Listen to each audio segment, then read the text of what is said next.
And good morning, 16 minutes after the hour. Record turnout for the Republican and Democratic caucuses in Iowa. Here to break down the results, Democratic strategist Joe Trippi and former Deputy Chief of Staff to George W. Bush, Karl Rove. Thanks for being with us. Thanks for having us. And we're the space cowboys, not the campaign cowboys. Okay. All we're right, going to be thanks here for for setting the record straight, you make that mistake again, Chris Wallace is going to be checking in with you. I think these guys are loopy from being up all night. Yeah, Karl, yes, we are. Yeah, we are, definitely. It used to be that there were 3 tickets out of Iowa. You say there's still a chance for somebody really to pop up in New Hampshire. What do you mean? Well, look, we have 12 candidates, and we've always had 3 tickets out of Iowa when we've had 5 or 6 or 7 candidates in the race. And Iowa does not tend to do, New Hampshire doesn't tend to do what's happened in Iowa.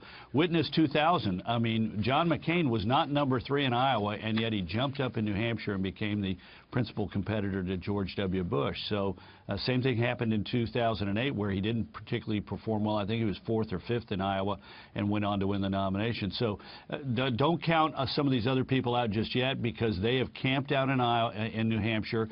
Many of them, some of them ignored Iowa entirely. But let's see what happens next Tuesday in New Hampshire, and maybe somebody will jump up. But they got to be in second. 3rd, 4th, or 5th may not be enough. Yeah, of course, on the Democrat side, Joe Trippi, Bernie Sanders is way out ahead, so it looks like he's going to clobber Hillary Clinton. But what do you make of the top 3 status on the Republican side? Now that Ted Cruz has won, what's that going to do for him in New Hampshire? Right now, Donald Trump is leading by a lot in New Hampshire. And Marco Rubio just got a boost, right?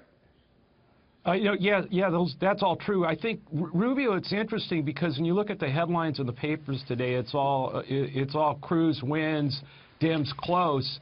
And so Rubio may not get quite the bump that he should get out of what I think was really the big news last night on the Republican side. It's, Rubio?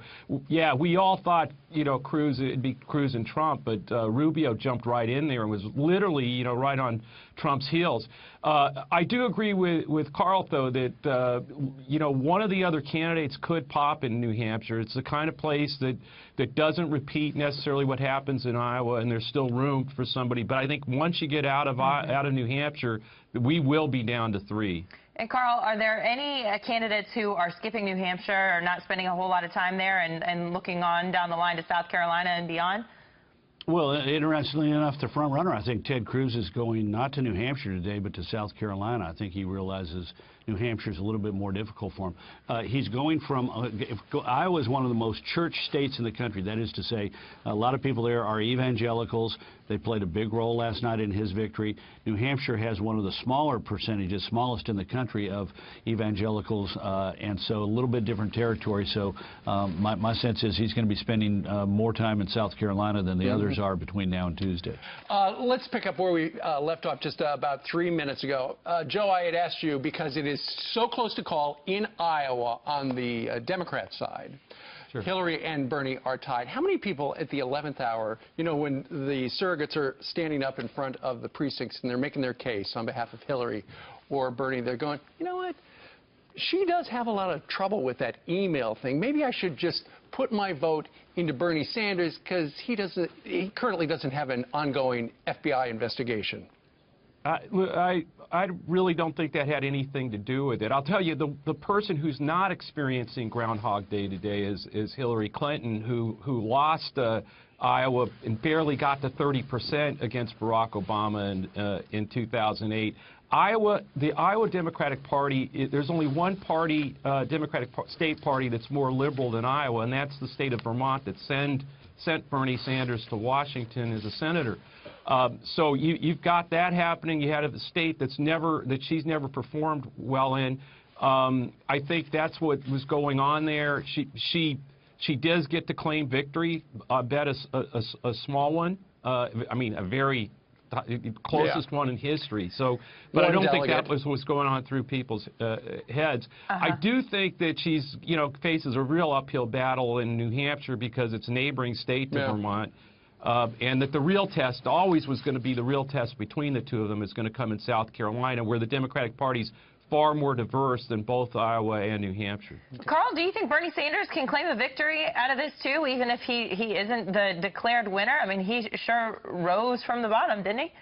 Yeah, he sure did. Look, he would have been better last night had he adopted the tone that he had this morning. I mean, look, Bernie Sanders came from nowhere.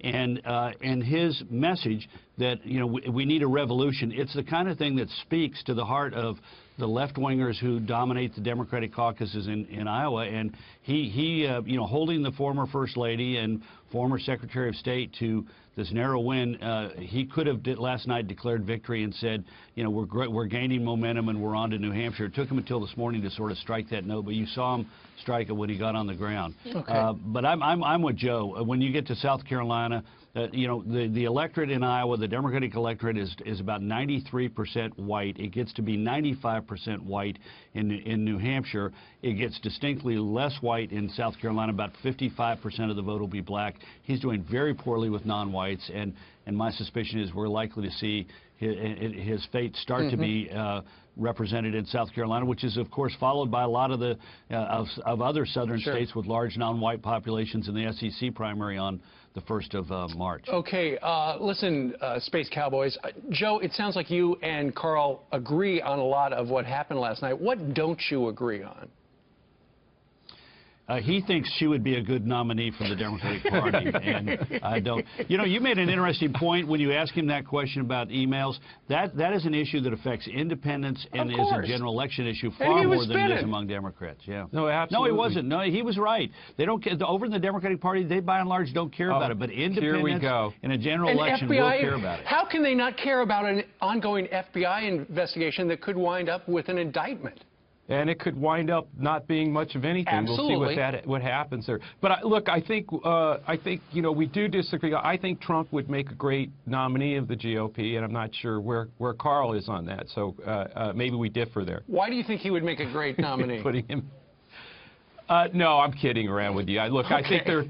I think Rubio. You know, Rubio honestly is someone that would concern me as a Democrat.